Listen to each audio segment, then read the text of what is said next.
اپنے اندر کی ہوا نکال دیں، خوش رہیں۔ ایک سکول نے اپنے نوجوان طلباء کے لیے تفریحی سفر کا انعقاد کیا۔ راستے میں ان کا گزر ایک سرنگ سے ہوا جس کے نیچے سے بس ڈرائیور پہلے بھی گزرتا تھا۔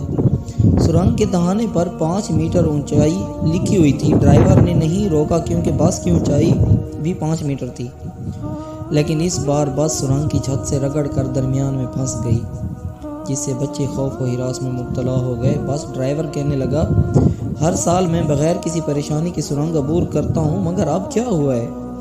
ایک آدمی نے جواب دیا، سڑک پکی ہو گئی ہے، اس لیے سڑک کی سطح تھوڑی بلند ہو گئی ہے۔ وہاں رش لگ گیا۔ ایک شخص نے بس کو باہر نکالنے کے لیے اپنی کار سے باندھنے کی کوشش کی، لیکن ہر بار رگڑ کی وجہ سے رسی ٹوٹ جاتی۔ کچھ نے بس کو کھینچنے کے لیے ایک مضبوط کرین لانے کا مشورہ دیا اور کچھ نے کھود کر توڑنے کا مشورہ دیا۔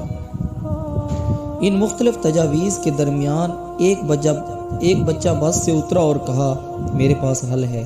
اس نے کہا، پروفیسر صاحب نے ہمیں پچھلے سال ایک سبق دیا تھا اور کہا تھا کہ ہمیں اپنے اندر سے غرور و تکبر، نفرت، خود غرضی اور لالچ کو نکال دینا چاہیے، جن کی وجہ سے ہم لوگوں کے سامنے پھولے ہوئے ہوتے ہیں۔ اگر ہم ان الفاظ کو بس پر لگا دیں اور ان کے ٹائروں سے تھوڑی سی ہوا نکال دیں تو وہ سرنگ کی چھت سے نیچے اترنا شروع کر دے گی اور ہم بحفاظت گزر جائیں گے۔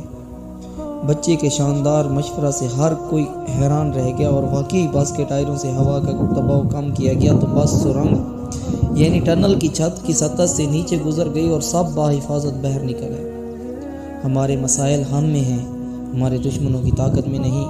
اس لیے اگر ہم اپنے اندر سے غرور اور باطل کی ہوا نکال دیں گے تو دنیا کی اس سرنگ میں ہمارا گزر بآسانی ہو جائے گا۔